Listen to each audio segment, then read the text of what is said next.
dear students, welcome back on lecture number 2 of relations. Uh, in the previous lecture 1, we saw the definition of relation. Now, in this lecture, broadly we will be discussing the following concepts. The first concept we shall be discussing is the representation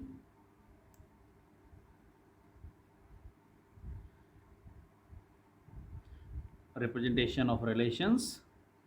Then secondly we shall be looking for the other important definitions and the notations. Then we will see few types of relations, and then afterwards we shall be uh, having a look on classification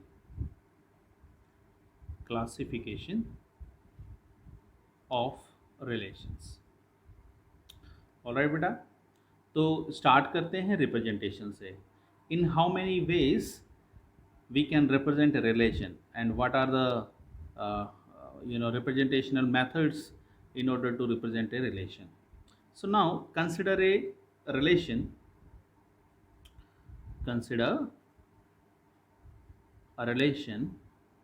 Let me name it R, and it is defined from set A to set B.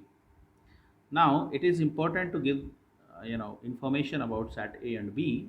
So let me take set A as 1 2 3 4 5, all right, and set B is 3 6. Now if we have these two sets A and B, then the relation over A to B is defined as following definition. There will be an ordered pair element AB in our relation if A is less than B, and we know A is element of A and B is element of B. So this is our definition. Now looking at the definition, when we were constructing the ordered pairs, what we would say, sir, in ordered pair you need two elements A and B, and the first element comes from the first set and second from the second. So second set B में हमारे पास there are two elements, one is 3 and one is 6. So let me take 3 first. Now what will be element from A? So now you know element from A will be an element which is less than 3. So we have two options. So let me take first 1, then 2. So 3 is related with 1 and 2. Now from the second element B, if we take 6, now what will be the first element in ordered pair? So anything which is less than 6 will be here. So all elements of set A can be put here. So 6 के साथ हमने 1 को रखा, then 2 6, 3 6, 4 6, 5 6. Sorry. So now this is our relation. अब और कोई combination यहाँ पे बचा नहीं है. So how many elements are there in our relation? 1 2 3 4 5 6 7. 7 elements हैं. How many elements could be there from a relation defined from A to B? So 5 into 2, Cartesian product में कितने एलिमेंट होंगे? 10. Out of those 10, maximum number of elements in any relation from A to B, in our relation defined as A less than B, we have 7 elements. Now if I were to say that this method of representation, what do we have here? In this method we gave definition about ordered pair of the relation. So this is called set builder form, and this form is called roster form of relation. तो set builder form and roster form of the relations यहाँ पे हैं. Since it's a set, तो हम उसको set builder form और roster form में लिख सकते हैं, as we did in our set theory. वहाँ पर भी हम क्या होता है, रोस्टर फॉर्म में हम कैसे लिखते हैं, we list out each and every element of the set, comma से हम सेपरेट करते हैं एलिमेंट्स को और सारे के सारे एलिमेंट हम लिख देते हैं। Now there is one more method of representation of any relation which we call arrow diagram, arrow diagram, or we call it mapping also, mapping. All right, so what is an arrow diagram? So देखिए arrow diagram में आपको क्या करना होता है, यहाँ पे आपको दो सेट बनाने होते हैं इस तरह से, वर्टिकल थोड़ा रिप्रेजेंटेशन लेते हैं हम यहाँ पे, this is set A, this is set B. Usually हम पहले उस सेट को लिखते हैं जहाँ से आपकी सेट की शुरुआत हुई है रिलेशन की, and if relation is defined from A to B, तो ए यहाँ और बी यहाँ लिखना होता है। तो अब आपके ए में कितने एलिमेंट हैं वो सारे आप यहाँ पे लिख दीजिए, 1 2 3 4 5। बी में कितने एलिमेंट है, 3 6। अब आपको क्या करना है बेटा, 1 को रिलेट करना है किस किस के साथ, 1 is related with 3 and 1 is related with 6। तो 1 को आप 3 एंड 6 दोनों से रिलेट कर देंगे। इसे हम कहते हैं कि 1 is mapped with 3 as well as 1 is mapped with 6। Similarly 2 is mapped with 3 and 2 is mapped with 6। तो 2 को हमने 3 के साथ मैप किया और 6 के साथ भी मैप किया। Now what element is mapped with 3? तो हम यहाँ पे देख रहे हैं 3 के साथ केवल 6 मैप है, 4 के साथ भी 6 की मैपिंग है और 5 के साथ भी 6 की मैपिंग है। So without writing the elements in the roster form or in set builder form, अगर हम इस तरह का उनको एक एरो डायग्राम बना के प्रेजेंट करें तो हम उसको मैपिंग कहते हैं। So this is one way to represent relation. अब आप कहीं सर एरोस यहाँ पे दिख नहीं रहे हैं, तो एरोस दिखाने के हमारे पास में देयर आर 2 वेज एक्चुअली। तो हम यहाँ पे एक तो ये कहते हैं कि जो रिलेशन का डायरेक्शन है वो सेट ए से सेट बी में है, तो the arrow will go towards B starting from A to B. तो ये एरो आपका रिलेशन आर को रिप्रेजेंट करता है। या फिर आपके पास एक और चॉइस होती है कि आप हर एक मैपिंग में एरो लगा दीजिए, like this, arrow from here to here होगा एरो का डायरेक्शन, तो है ना, तो आप ऐसे भी कर सकते हैं, हर एक के मैपिंग में आपको लगाना पड़ेगा। सो बेटर देन दैट आप एक बार एरो लगा दीजिए ऊपर और बाकी बस सिंपल आप मैपिंग रख दीजिए। So you have 2 choices for that. So overall ये आपके पास में मैपिंग हो गई, ये आपकी रोस्टर फॉर्म हो गई और ये set builder form. There are 3 representations of any relation. Now let's move on the next profile. तो हम अगले प्रोफाइल में हम यहाँ पे क्या करने वाले बेटा उसको समझ लीजिए आप। अगले प्रोफाइल में हम यहाँ पे करते हैं कि आपके पास में एक सेट दिया हुआ है, कंसिडर अ रिलेशन, है ना, और वो कुछ इस तरह से है। आपके पास में you have let's say 1 2 3 4 5, these 5 elements are there in set A, और in set B let me take alpha, beta, lambda and theta. We have 4 elements, all right, and set is defined from this set to this set, and the mapping given is 2 is associated with beta, all right, and 2 is associated with lambda also, and let's say 4 की भी हम mapping कर देते हैं alpha beta के साथ। 4 को हमने अल्फ़ा के साथ मैप किया एज वेल एज बीटा के साथ मैप किया, और 5 को भी हम लैम्बडा के साथ मैप कर देते हैं, ऑलराइट, और बाकी कोई मैपिंग नहीं है। तो हमारे पास में यहाँ पे ये मैपिंग हुई, दिस इज सेट बी। तो आपके पास में जो रिलेशन है that was defined from set A to set B. ये समझ में आ रहा है, रिलेशन का नाम हमने आर लिखा है, तो जो ऊपर एरो लगाते हैं उसमें रिलेशन का नाम यूजुअली लिखते हैं। नाउ अगर मैं इस रिलेशन का रोस्टर फॉर्म लिखना चाहूँ, so what would be the roster form of the relation? Roster form में हमें क्या करना होता है, we list out each and every element of the relation. तो अब यहाँ पे जो रोस्टर फॉर्म हम लिखेंगे, तो 2 का मैपिंग बीटा के साथ है, उसे लिख दीजिए आप, 2 is mapped with beta as well as 2 is mapped with lambda. Similarly 4 is mapped with alpha, right, and 4 is mapped with beta and 5 is mapped with lambda. ये हमारे पास में मैपिंग हो गया बेटा. सो दिस इज और roster form. अब आपको यहाँ पे you have few definitions to follow. So first of all let me consider the domain of R. So हमारा जो रिलेशन R है उसका डोमेन क्या होगा?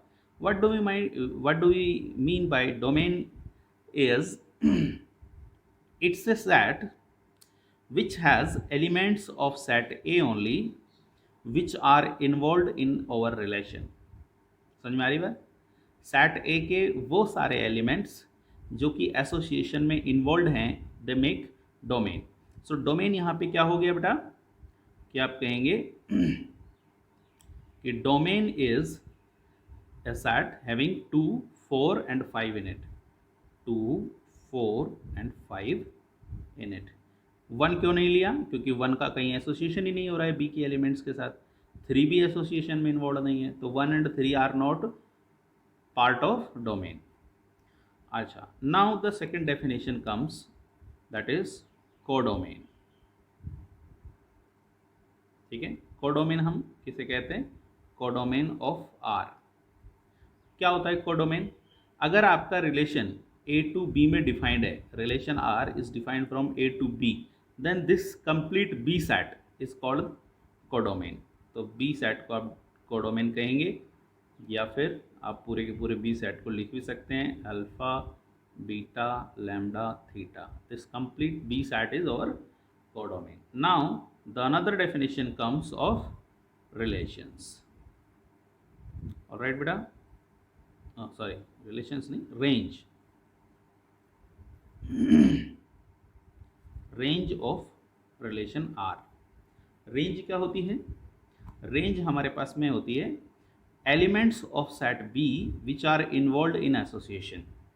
तो यहाँ पे बी के कौन कौन से एलिमेंट्स एसोसिएशन में इन्वॉल्व है? Alpha, beta, lambda, but not theta. सो हमने यहाँ पे लिखा alpha, beta and lambda. Alright, so आप इजीली कह सकते हैं कि डोमेन क्या होगा for a relation defined from A to B. Domain is subset of A. And what is range? Range is subset of B. Domain वाला part इतना important नहीं है, लेकिन रेंज को आपको याद रखना है. क्या? कि जो रेंज होती है, range is a subset of codomain. ठीक है बेटा, तो ये आपके पास में this some important note to remember. Now let's move on the next part of our chapter. उसको समझने के लिए अब हम यहाँ पे क्या है कि कुछ छोटे छोटे टाइप के रिलेशंस की बात करेंगे. इसके क्वेश्चन से समझते हैं. समझना भाई कि relation R is defined from set of natural numbers to set of natural numbers. अच्छा, एक बात और समझ लीजिए आप, जब आप इस तरह की डेफिनेशन देते हैं कि from a set to another set, नहीं है यहाँ पे ए टू बी होता है यूजुअली, और यहाँ पे ए एंड बी दोनों ही इक्वल हैं. तो इस तरह के सेट्स की जब हम डेफिनेशन देते हैं तो language we use sometimes R is defined on N या फिर इन एन. तो अगर आपसे कोई कहे R is defined on A, that implies A to A, वो आप समझना. अगर मैं आपसे कहूँ कि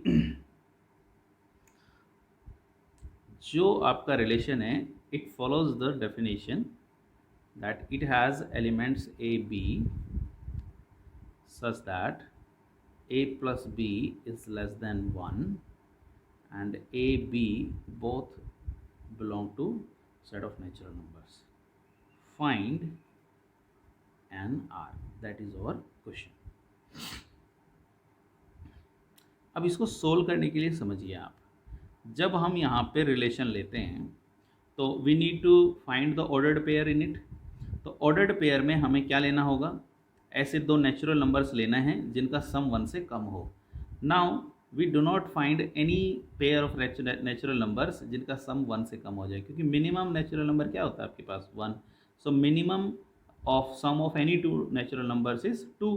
सो ये तो पॉसिबल ही नहीं है, तो हमारे पास में ऐसा कोई रिलेशन बन ही नहीं पाएगा। So we would say the relation is empty. तो यहाँ पे एक भी एलिमेंट हमारे रिलेशन में नहीं है। What is an R? So you would say it is 0। So these types of relations are called empty relations. Empty relation आपके बन गए हैं। एम्प्टी रिलेशन, वॉइड रिलेशन, जैसा हमारे पास में एम्प्टी सेट होते हैं, नल सेट होते हैं, उसी तरह से हम यहाँ पे इनको भी कहते हैं। Now the another definition comes universal relation. What relations are called universal? Let me take there is relation R defined from A to B, and NA is P and NB is Q. All right. R is called universal if number of elements in R are PQ। थोड़ा जोर दीजिए अपने दिमाग पे तो आपको समझ में आएगा कि क्या कह दिया है। आप देखिए A टू B में आपने डिफाइन किया है रिलेशन क्या होता है, A क्रॉस B का सबसेट। A क्रॉस B में कितने एलिमेंट होते हैं, P इंटू क्यू। तो आपके रिलेशन में कितने एलिमेंट है, PQ।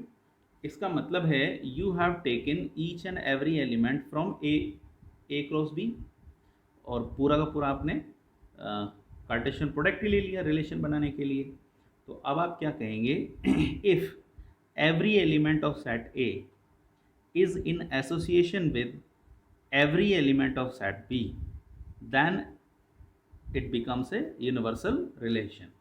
सो आपने यहाँ पे क्या कहा, अगर मेरे पास में 1 2 और यहाँ पे बेटा 1 2 3, ये A है, दिस इज सेट B।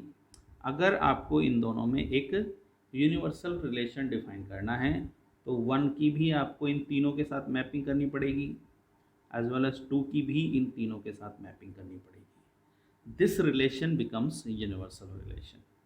समझ में आया आपको ये? ऑलराइट, अब हम आगे बढ़ते हैं अगली डेफिनेशन की तरफ, which is identity relation. Identity relation क्या होता है उसको समझ लेते हैं। आइडेंटिटी रिलेशन समझ बेटा, relation on A. Relation on A समझ रहे हैं आप? Relation is defined from A to A itself. आप इसको कहते हैं identity if is identity if its definition says A is in relation with A only for each A in A। समझ रहे हैं आप? Relation is called identity relation if every element of set A is in association with itself and only itself, आप कहेंगे। तो जैसे अगर मैं एक एग्जांपल लूँ कि यहाँ पे 1 2 3, यहाँ से आपने रिलेशन को डिफाइन किया है 1 2 3 में, और आप इस रिलेशन को कहना चाहते हैं कि ये है आपके पास आइडेंटिटी रिलेशन। तो आप कहेंगे कि 1 का एसोसिएशन 1 से होना चाहिए, 2 का एसोसिएशन 2 से होना चाहिए। क्या ये आइडेंटिटी रिलेशन बन गया अभी? नहीं, ये छूट गया हमारे पास 3 ना, तो 3 को भी एसोसिएट होना पड़ेगा 3 से। Now this has become identity relation. अब इसमें कितने एलिमेंट्स हैं आपके रिलेशन में? एक तो 1 1 है, 2 2 है, 3 3 है। Now if 1 gets associated with 2, will it still be identity relation? नहीं, फिर वो वायलेट हो जाएगा। तो 1 को आप 1 के अलावा और किसी से मैप नहीं कर सकते if you want to make an identity relation. So this is an identity relation. Then अगला जो हम यहाँ पे डेफिनेशन ले रहे हैं वो है एक इनवर्स रिलेशन। ठीक है बेटा, समझिए आप इसको। Let me take a relation from A to B. ये आपके पास में कोई रिलेशन डिफाइंड है। अब आप क्या कहते हैं, inverse of R denoted by R inverse, ये डिफाइंड होता है बी टू ए। और डेफिनेशन कैसे दी जाती है इसकी समझें, आर कंटेन्स एलिमेंट्स बी ए, ठीक है, such that for every element A B in are. ये इसकी टेक्निकल डेफिनेशन हो गई। इसको थोड़ा सिंपली आप सिंपल लैंग्वेज में ऐसे समझ सकते हैं कि if A B belongs to R, A B आपके रिलेशन का एक एलिमेंट है, देन इन दोनों को आप एक्सचेंज कर दीजिए, B A will belong to R inverse. ये इनवर्स है, ये होता है आपका इनवर्स रिलेशन। जैसे एक एग्जांपल के तौर पे अगर हमें इसको समझना हो तो हम क्या कर सकते हैं बेटा, कंसिडर द फॉलोइंग एग्जांपल। आपके पास में है एक रिलेशन डिफाइंड है फ्रॉम 1 2 3 4 टू 0 1 -1, ठीक है। और आपका जो रिलेशन है वो इस तरह से डिफाइंड है, 1 0 ना, 1 को हमने 0 के साथ मैप किया हुआ है, 1 को हमने लेट्स से 1 के साथ भी मैप किया हुआ है, एंड 4 को हमने मैप किया हुआ है 0 के साथ। अब हम यहाँ पे क्या कहते हैं कि जो आपका इनवर्स रिलेशन होगा वो क्या होगा, तो सबसे पहले तो उसकी डेफिनेशन चेंज होगी। ये तो ए टू बी में डिफाइंड था और इनवर्स क्या होगा, बी टू ए में डिफाइंड होगा। तो सबसे पहले हम इसकी डेफिनेशन वाले सेट्स को बदलते हैं, 0 1 -1 2 1 2 3 4, ये हो गया बेटा यहाँ पे। अब ये आर इनवर्स हमारे पास में क्या होगा, उसमें कौन कौन से एलिमेंट होंगे उनकी पता कर लेते हैं। तो आपने कहा कि 1 0 आर में है, तो आर इनवर्स में क्या होगा, 0 1 1 1 का तो 1 1 ही रहेगा, एंड 4 0 विल बिकम 0 4। सो अभी भी 3 ही एलिमेंट हैं, लेकिन वो जो आर में एलिमेंट्स थे ऑर्डर्ड पेयर में वो स्वैप हो गए उनकी एंट्रीज। तो यहाँ पे this is how we get an inverse relation. अच्छा, अब हम आगे बढ़ते हैं इसमें। अच्छा, एक बात और इसमें आप नोट कर लीजिए कि छोटी छोटी 2-3 बातें हैं, जैसे कि अगर एन आर को कंपेयर करें एन आर इनवर्स से तो दोनों इक्वल होंगे, हैं भी, जितने एलिमेंट आर में उतने एलिमेंट इसमें होंगे। अच्छा, अगर आप यहाँ पे थोड़ा सा ऑब्जर्व करें कि what is domain of R, 1 and 4, और आर इनवर्स का रेंज क्या है, 1 and 4। तो आप यहाँ देख रहे हैं कि आर का जो डोमेन होगा वो आर इनवर्स की रेंज हो जाएगी, और जो आर का रेंज है that would become domain of are inverse. Now let us see the classification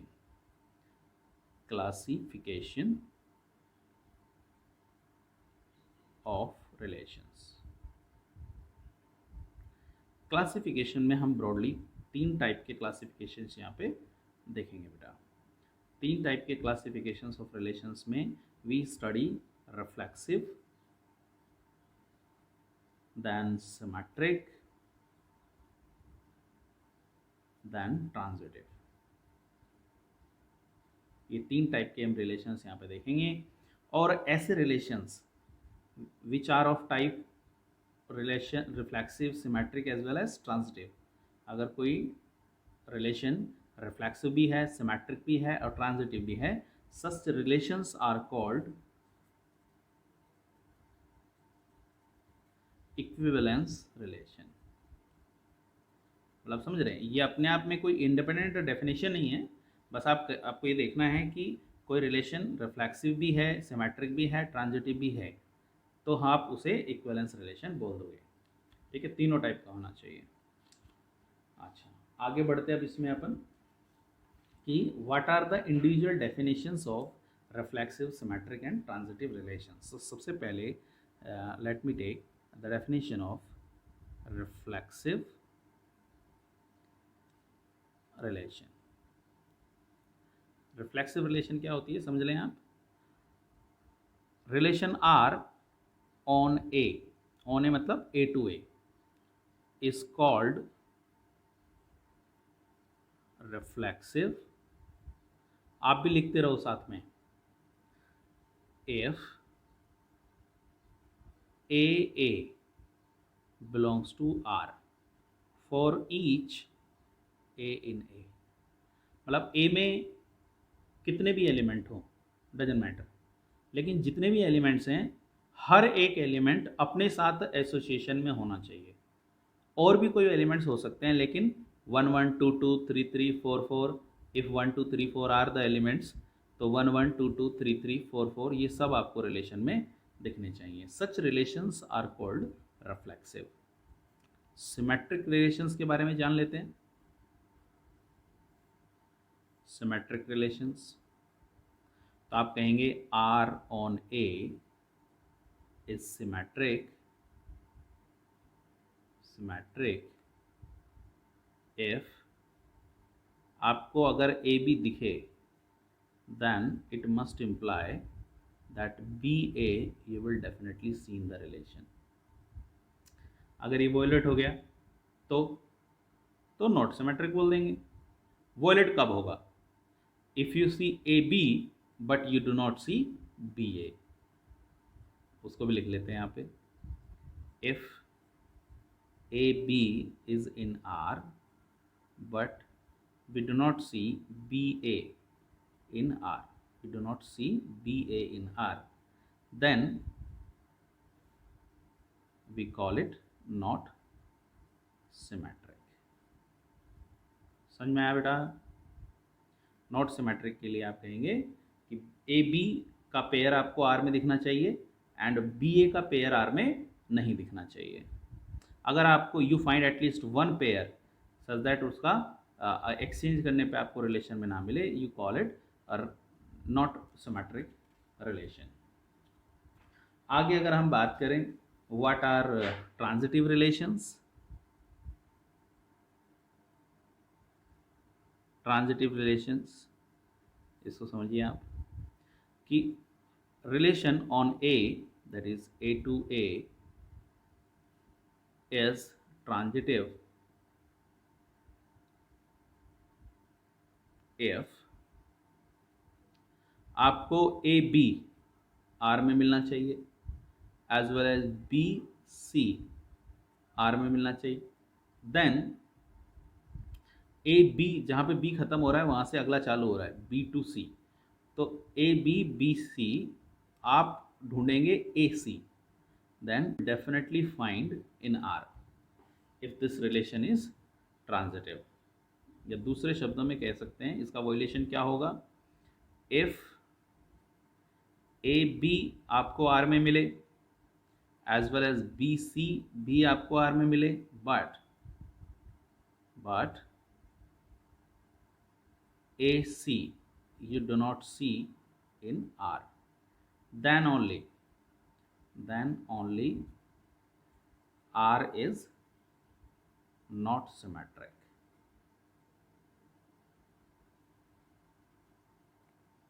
Because sometimes this definition is more important than that definition. मतलब आप क्या कहेंगे, you will always try to figure out कि relation आपका not, sorry यहाँ पे not symmetric लिख दिया, नॉट ट्रांजिटिव है ये ना, नॉट ट्रांजिटिव.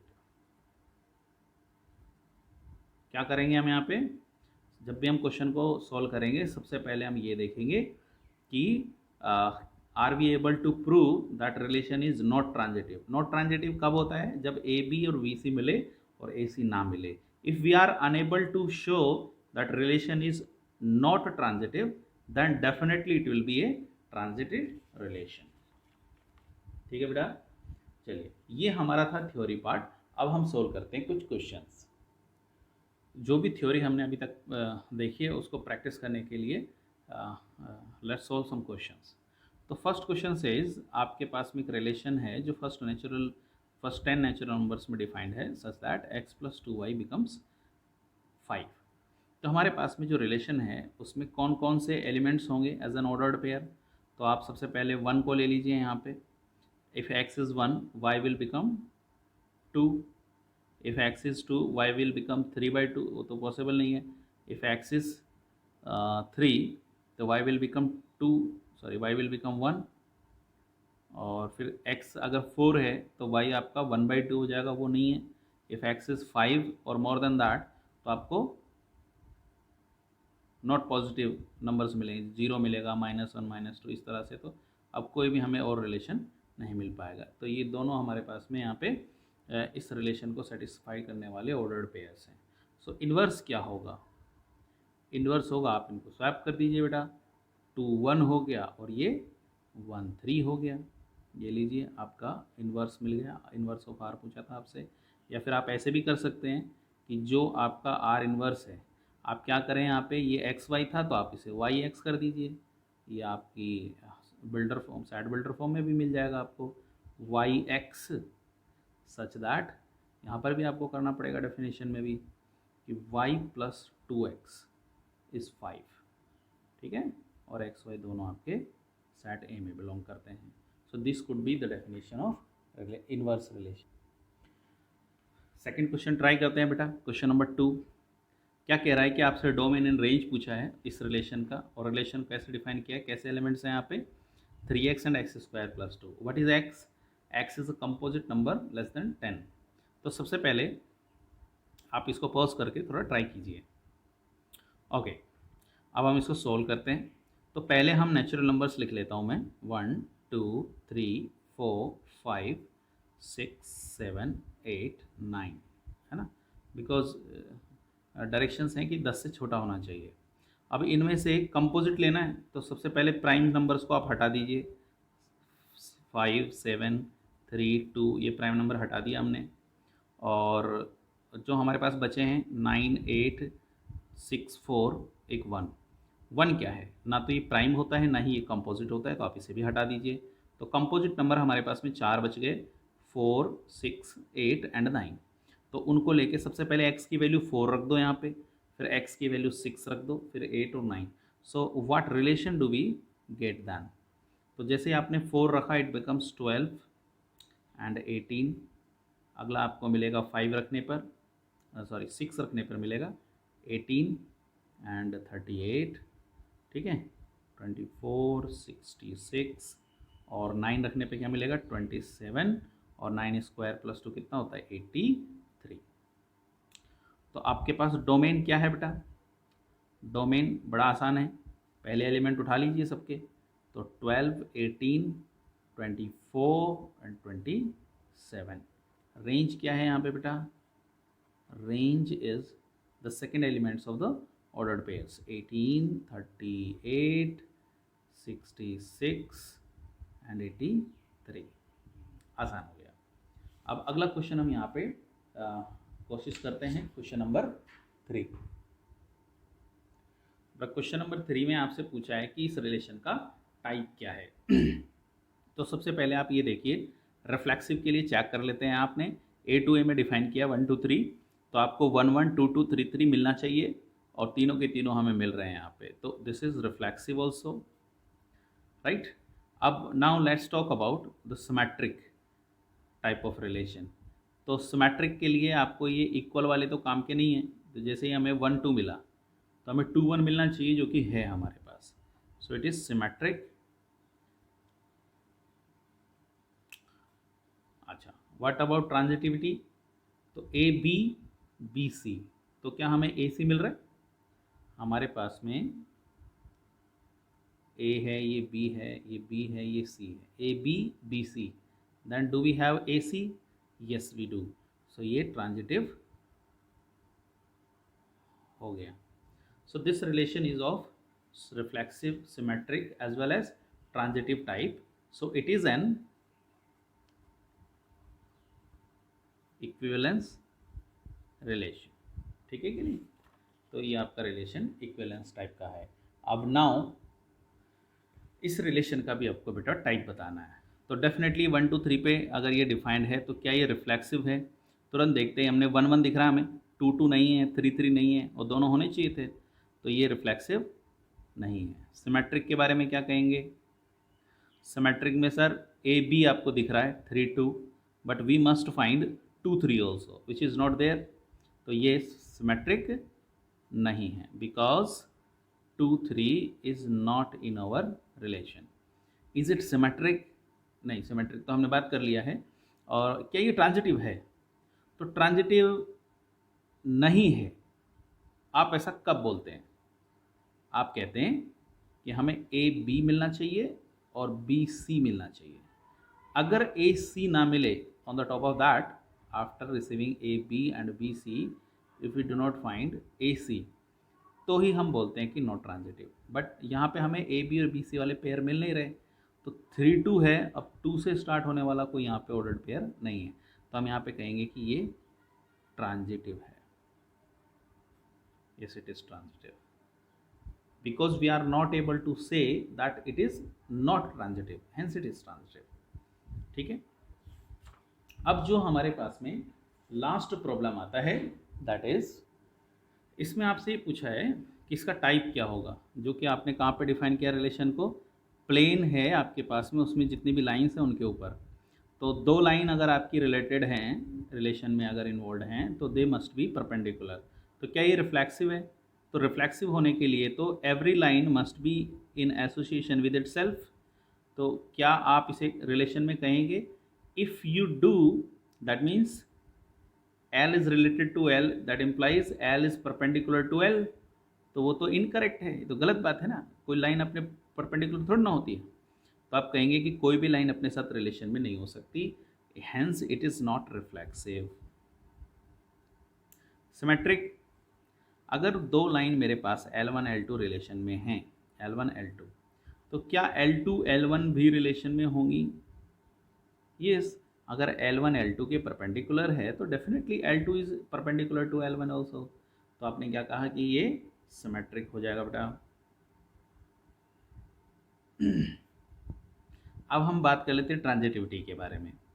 उसके लिए हमें क्या करना होता है? L1 L2 रिलेशन में है, L2 L3 रिलेशन में है, ए बी बी सी, तो हमें देखना है L1 और L3 भी रिलेशन में है क्या। तो अभी आप देख लीजिए, L1 L2 रिलेशन में मतलब L1 is perpendicular to L2, तो ये अपन L1 ले लेते हैं, ये अपनी L2 हो गई, और L2 is perpendicular to L3, तो ये आपके दोनों परपेंडिकुलर हैं, और L2 के, ये L2 है, इसके परपेंडिकुलर आपने L3 ले ली। क्या L1 और L3 परपेंडिकुलर हैं एक दूसरे के? नहीं, ये तो पैरेलल हो गई, L1 और L3, तो ये आपके रिलेशन का पार्ट नहीं है। So we are finding A B in relation, B C, but we do not see A C in our relation, hence it is not transitive. तो ये रिलेशन इज सिमेट्रिक ओनली। लेकिन आप थोड़ा सोच के देखिए, अगर मैं परपेंडिकुलर की जगह में इसको पैरेलल ले लेता, तो हर कोई लाइन अपने लिए क्या पैरेलल होती है, तो रिफ्लेक्सिव हो जाता। अगर L2 L1 पैरेलल हैं तो L2 L1 भी पैरेलल होंगी, तो ये क्या हो जाएंगी? सिमेट्रिक भी हो जाता। अगर मेरे पास में दो लाइन L1 और L2 पैरेलल हैं, L2 और L3 भी पैरेलल हैं, तो L1 और L3 भी पैरेलल हो डेफिनेटली। अगर इस परपेंडिकुलर की जगह में हम इसको पैरेलल कर देते, तो this relation would have become equivalence relation. So this was all about lecture number 2।